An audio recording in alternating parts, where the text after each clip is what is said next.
Hello, everybody. Hello, my little reading friends. How's everybody today?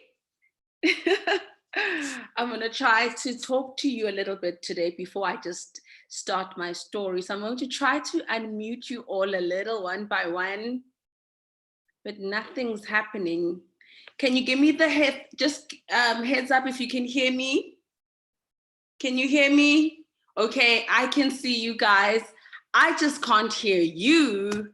So I'm trying to, Tandega, can you say something for me, please? Hello. Hello. Hello, there, yes, I can hear you. Okay, I've unmuted you. And Junior, how are you? I'm fine. I'm fine too. I'm going to try and Momo, we can't see you, but can you hear me? There we go. I'm going to try to unmute you. And then we have a newcomer. We have Sean van der, can't see your surname, van der Berg. Can you hear me? Am I saying your name right? Sean. Yeah. So it's Kate, your name's Kate. Oh, sorry, it's mommy's computer. Yes, Kate. it's mommy's computer. No We'll set that right tomorrow. No problem, we've got Talia. Okay, I'm gonna unmute you all as people keep going.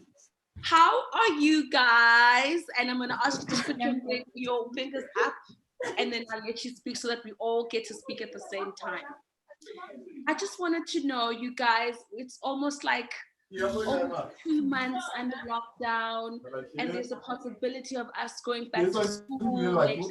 Some of us might not. And I love to read and I enjoy reading for you guys. But I just wanted to ask you guys, what is the one thing you miss about being at school the most while this lockdown? Entle and Tandeka?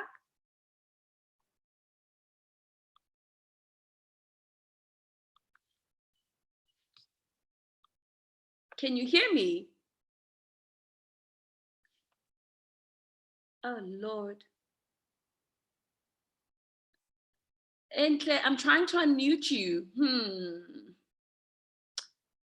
me try this. Okay. Why can't they unmute you? Weird.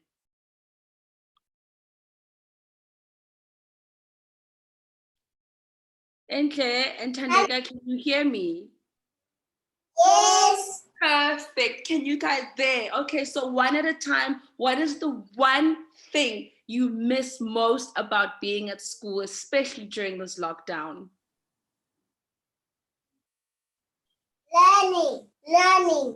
Learning. Wow. And your friends? Yes. And you miss your friends. Okay. Junior, what do you miss most about being back at school? I missed my teacher. Oh, what do you miss about your teacher?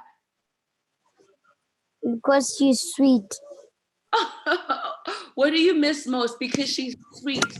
And what about your friends? Are there friends that you miss playing with and talking to? Yes. Okay, I'm going to move on. Kate. Kate, can you hear me? Hey. What do you miss most about being at school? My friend. I miss my friend. You miss your friends? And how many friends are there? What are their names? Renat and Dookie. And what do you miss most about being with your friends? My teacher. To play. You like to play? Oh, okay, thank you. And then I can't see. Talia, how are you? What do you miss most about being in school? My friends. Yeah. What about your friends? I miss playing with them and talking to them. And talking to them. Luckily, you have your sister that you can spend time with and talk to, hey? Yeah. Okay, I'm gonna move on to Computer says Mavuyeka. You've got the. Hi, how are you? Fine. What do you miss about being in school? Miss my friend. You miss your friends? Yes.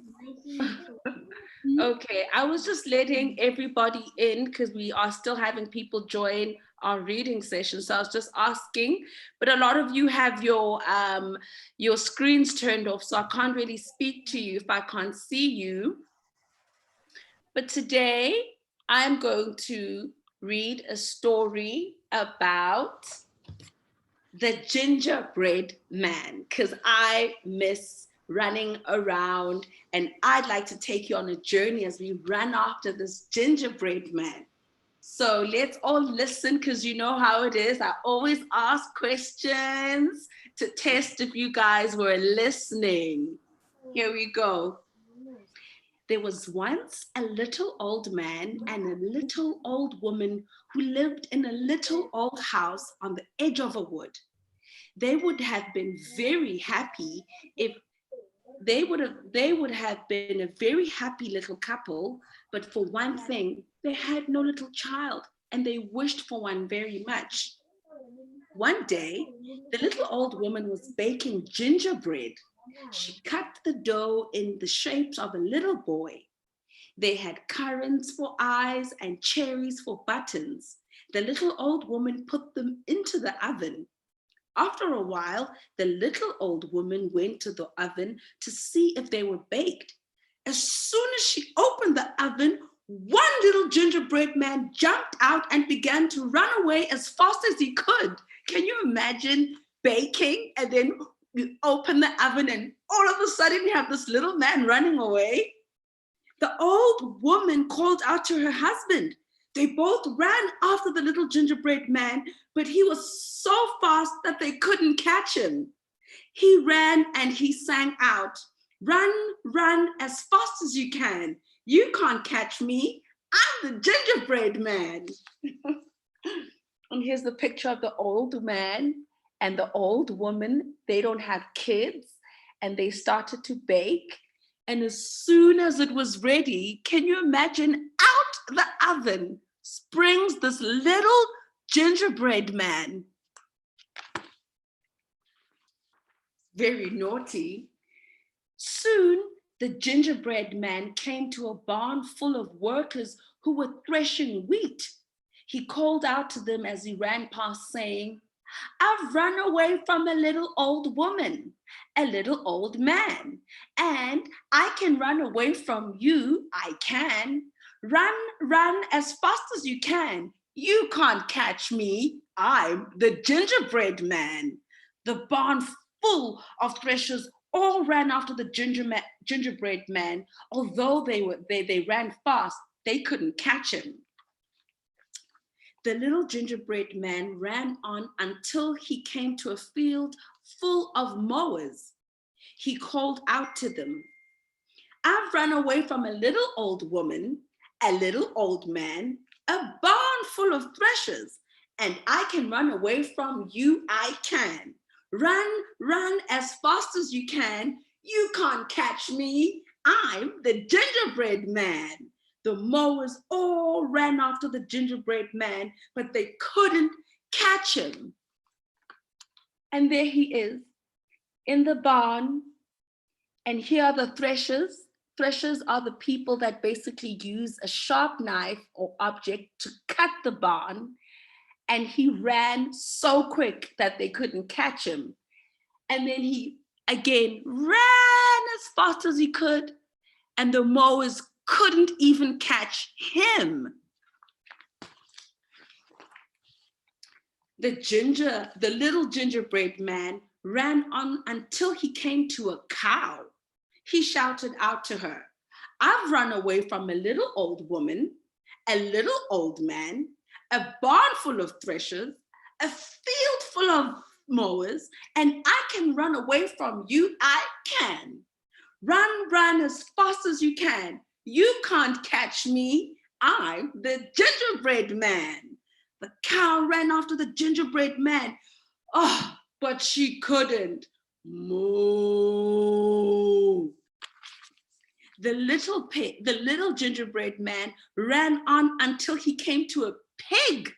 He cried out to the pig, I've run away from a little old woman, a little old man, a barn full of threshers, a field full of mowers, a cow, and I can run away from you. Yes, I can. Run as fast as you can. You can't catch me. I, the gingerbread man. The pig ran after the gingerbread as fast as he could, but he couldn't catch him. And he's ran all the way. He bumps into the cow, and the cow couldn't catch him. And he came across the pig, and the pig tried to run as fast as he could, and still he couldn't catch him. This gingerbread man is fast. The little gingerbread man ran until he came to a river. He didn't know how to swim and couldn't get across. A sly fox was sitting by the river and saw the gingerbread man standing there. Do you want to get across the river, little man? Asked the fox. Jump on my tail and I'll carry you across. Do you trust the sly fox? Let's carry on reading. He won't be able to reach me from his tail, thought the little gingerbread man. I'll be safe there. The gingerbread man climbed on the fox's tail and the fox started swimming across the river. A little way across, the fox's tail started drooping into the water. Oh no. Drooping into the water. And the gingerbread man was in danger of getting wet. You're too heavy for my tail, said the fox. Why don't you get on my back? So the gingerbread man climbed up on the fox's back. And there, he's ran all the way till the river. And now he's stuck because he can't swim. And the fox says, get on my back. I'll help you go across. Do you guys trust the fox?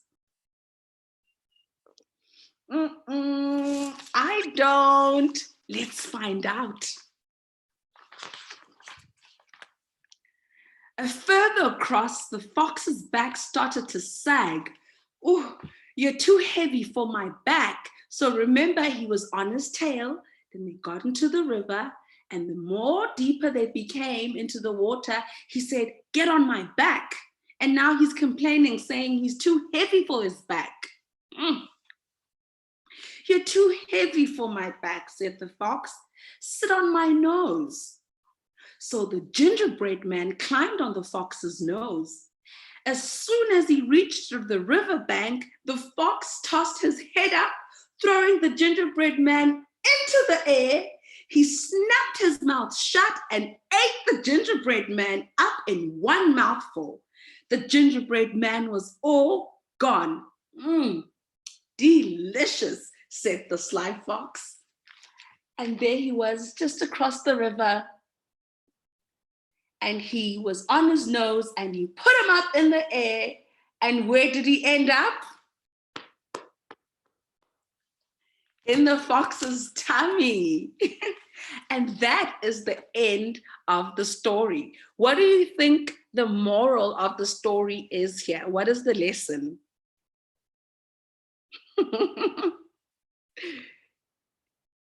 Yes, Junior?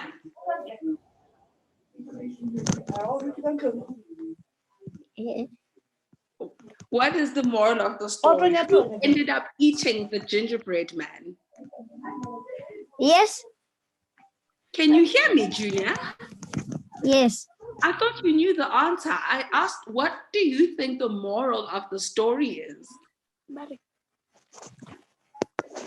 I'm not sure. You're not sure. Okay, let's ask Kate. Kate, what do you think? Oh, I'm struggling. Can you hear me? Oh, I can't hear you, not yet. Why can't I mute you?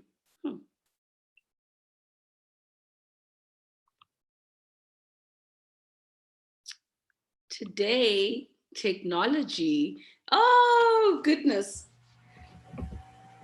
Can anybody remember? I'm not able to hear you guys for some reason. The story's good. Thank you, Kate. Finally, I can hear you. The story's good. You think the story was good?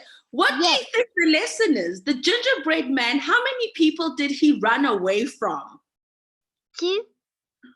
Who? Please list them for me. 2. Who did he run away from? You can't remember. You must listen. Do you remember any of the animals the gingerbread man ran away from? From the cow and the pig. Well done. Definitely from the cow and the pig. And anyone else? Does anybody remember? Shavelle, how are you today? I'm great. Lovely for you to join us. I see your mom plaited your hair beautifully today. Huh? I'm saying that your mom did your hair so beautifully today. Yes. Yes. So how many people did the gingerbread man run away from? Were you listening? I just came now. Oh, so you missed it a bit. Okay, let's find out who else. Who remembers? Okay, you guys have me. I can't see your face, so I can't speak to you. Talia? The little woman and the little old man. Yes, correct. The little old woman and the little old man. I don't know what the moral of the story is, but I think the lesson here is the little old woman and the little old man made the gingerbread man with so much love and gave him buttons and currants for eyes. And they would have loved to have a little boy, and that little boy ran away and ended up being eaten by a fox, a very sly fox. So the lesson is he should have stayed home and not run away. Would you guys like me to read another story? I really enjoy reading to you guys. Yes, please. Yes, please. What other story? Yes, I think I know one. Does anybody know the story of Thumbelina? No. That's good. Then we will travel into the world of Thumbelina. Okay, just looking forward because I still have time. Thumbelina. So this is the world of Thumbelina. Can anybody guess why she's called Thumbelina? Again, if you don't listen, then you can't answer my questions. There was once a woman who wished to have a child. She went to a fairy and said, I would like to have a child so much. Can you help me? Oh, yes, that is easy, said the fairy. Here is some special barley. Put it into a flower pot and see what happens. The woman went home and planted the barley. Immediately, a handsome flower grew, its petals tightly closed like a bud. As the woman watched in astonishment, the flower opened to reveal a graceful little maiden. She was barely half as long as a thumb. So the woman named her Thumbelina. Her bed was a walnut shell with a violet petal mattress and a rose petal quilt. One night, a large, ugly, okay, let me first show you Thumbelina. So she bought the barley and then it grew and out came this little person who was not as big as, or no bigger than a thumb. And there was she, her name was Thumbelina. One night, a large, ugly toad crept through the window and saw Thumbelina. She was sleeping in her walnut shell. "What a pretty little wife for my son," said the toad. And she took the shell to the stream where she lived with her son. "We will put her on a water lily leaf in the middle of the stream so she won't escape," said the toad to her son. When Thumbelina woke the next morning, she began to cry. She did not know where she was or how she got out of her home. And there's her mom, so pleased to see Thumbelina.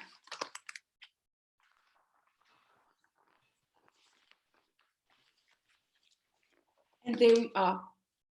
So the toad comes in through the window, takes Thumbelina, puts her on the water lily, and here's her bed made out of a walnut shell and a violet mattress and a quilt, a rose quilt as a little blanket. And now she's like in the river waiting for the toad. The old woman swam out the leaf with her ugly son and said, "Here is my son. He will be your husband." Then they left Thumbelina alone on the water lily leaf where she sat and wept for days. She could not bear to think of life with the ugly toad. The fish in the stream felt so sorry that Thumbelina should have to live with ugly toes, so they surrounded the stalk of leaf and gnawed through it. The water lily left floated down the stream, carrying Thumbelina to faraway lands. Thumbelina was glad, for the toad could not reach her now. She lived by the river, and the birds sweetly sang to her. Summer and autumn passed, and then came the long, cold winter. The birds who had sung for her flew away, and the trees and flowers withered. She was dreadfully cold, for her clothes were now torn. It began to snow, and she shivered with cold and hunger. Poor thing, can you imagine, through the snow, through winter, and all of the seasons? One day, while searching for food, Thumbelina came to a cottage of a field mouse. She knocked on the door. "You poor little creature," said the field mouse when she saw the starving girl. "Come in and share my dinner." She quickly came to like Thumbelina and said, "You can stay with me all winter if you keep my room clean." Thumbelina agreed and was very happy. "My neighbor is a very, very rich mole," said the field mouse. "If you had him for a husband, you would be well provided for." The mole was indeed rich, but he was also quite disagreeable and did not like the sun. The field mouse insisted Thumbelina sing to him, and the mole fell in love with her sweet voice. He dug a passage from the field mouse's house to his burrow and encouraged them to visit whenever they liked.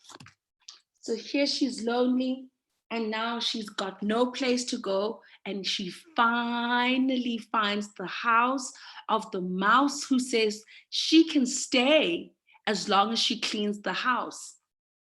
And then she says, "Here's the mole. You can also clean his house, but he's not really nice or friendly."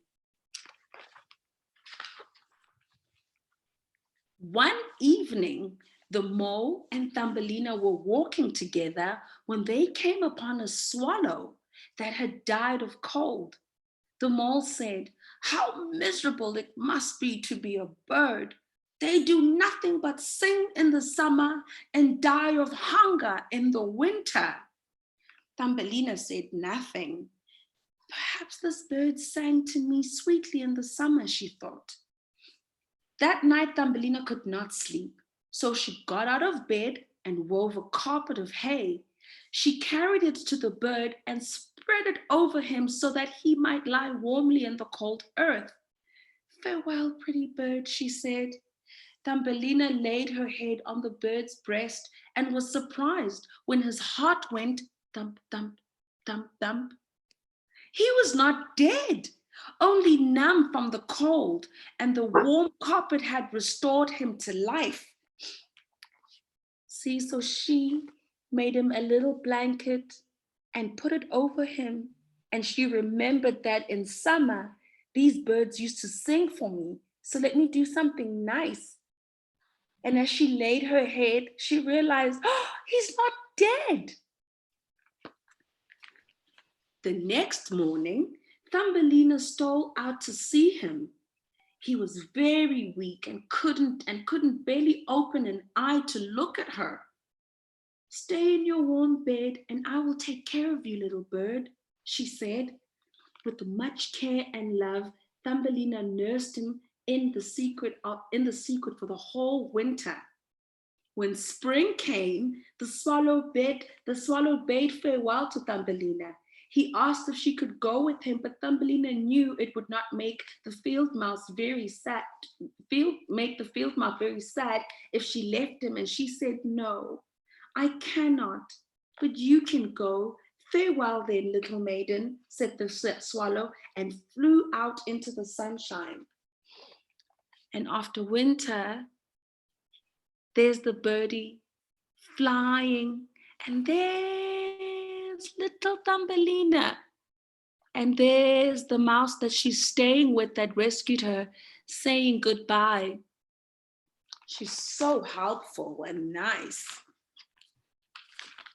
Soon afterwards, the field mouse took Thumbelina aside and said, you are going to be married to the mole as soon as summer is over.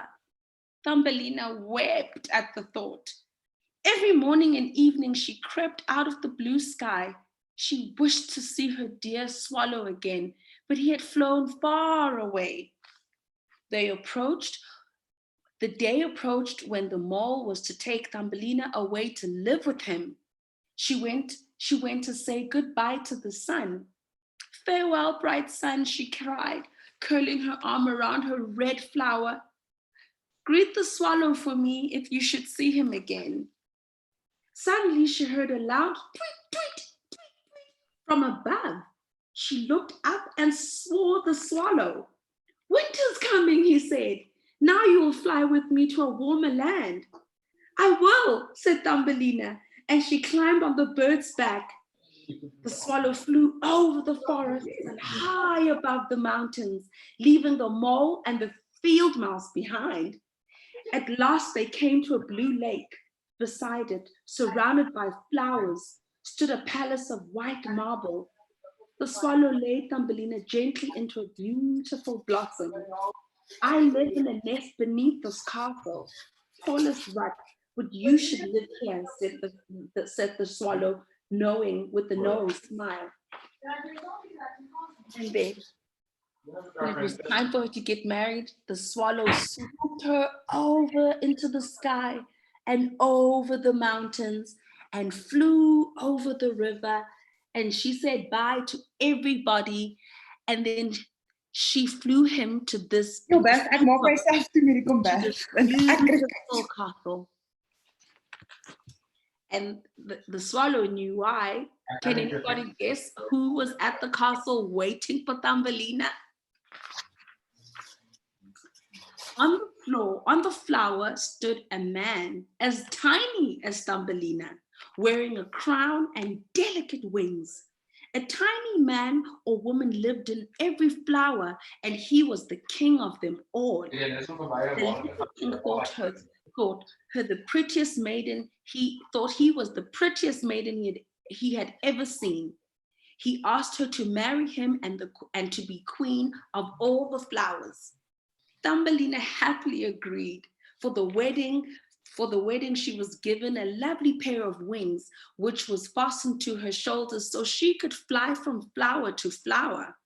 As the little swallow sang a wedding song, farewell, farewell, said the swallow when it was time to return to the forest for summer. There, he had a nest over the window of a house where a writer of fairy tales lived. The swallow sang, tweet, tweet, and from his song came the story. And there was Thumbelina, happy to find someone that is just as big as her, and they also gave her wings, and she found people that were just like her, and they lived happily ever after. Did you enjoy that story?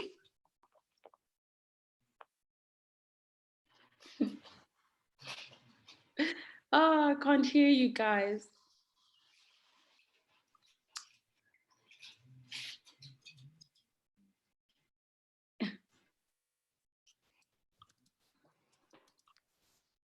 Who rescued Thumbelina from the toad?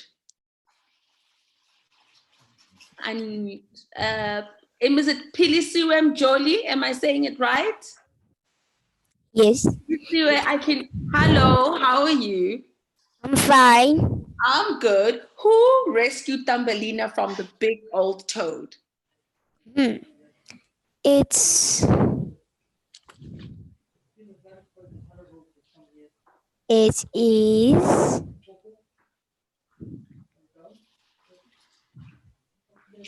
looks like it's a bird. It's a bird.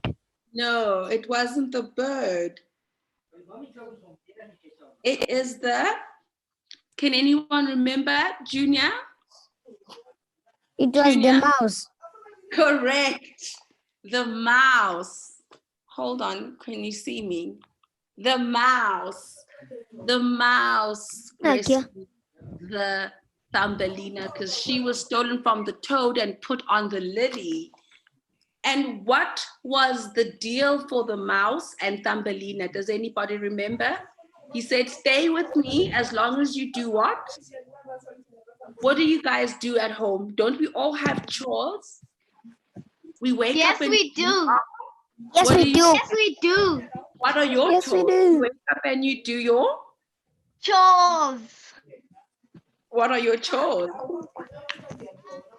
I do my schoolwork, Yes, and I have to spread me and my sister's bed, yes. and then I help my mom, Hmm. and then I go straight to my schoolwork. Okay, that's good. So what was the agreement that Thumbelina can stay with the mouse as long as she did what? As long as she would marry the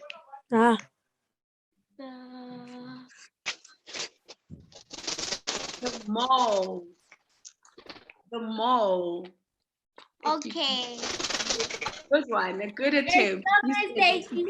So a mole is the animal that lives underground and it can't see. It's very grumpy. That's good. What did Thumbelina do for the bird? There's a bird that Go and close the Thumbelina door. rescued. And what did she do to save the little bird from the cold in winter? Let's keep quiet. Okay, can we give other people a chance, Chevelle? Yes. Okay, thank you. I'm gonna see if anyone else. Talia? Ma'am, what was the question? In the winter, because remember the birds fly in the summer and then in winter they disappear. What did Thumbelina do for the bird, or what did she do to help rescue the bird? She gave him a warm blanket. Yes, that's right. And discovered that she wasn't dead. And because she helped the bird, what did the bird do for her in return?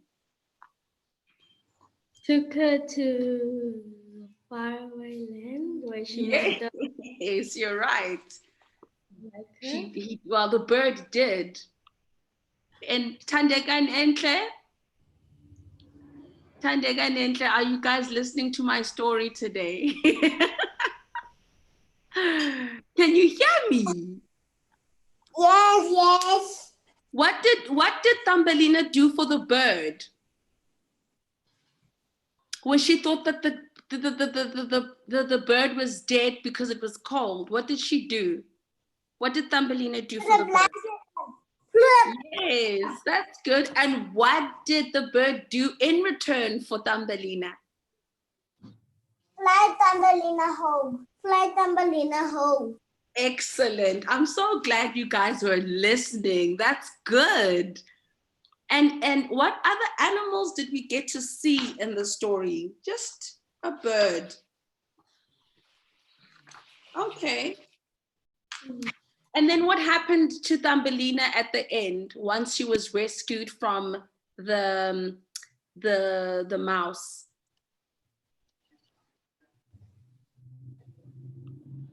Okay, I can't see you guys because your cameras are off. Yes, Talia? She became the yes. Yes. She became the queen, and she had wings. And she had wings, yes. And what is the moral of the story, do you guys think? Because it's a really simple story about a girl called Thumbelina. But what do you guys think the lesson was?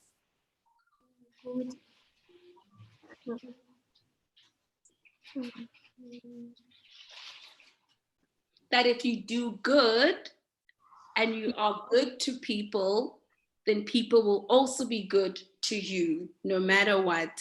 And my battery is about to die today, not good. It was beautiful and lovely hanging with you guys today. I hope you enjoyed the session. I always enjoy my time with you. And it's the end. I'll see you guys tomorrow. Thank you for tuning in, and bye. Bye, everyone. Bye.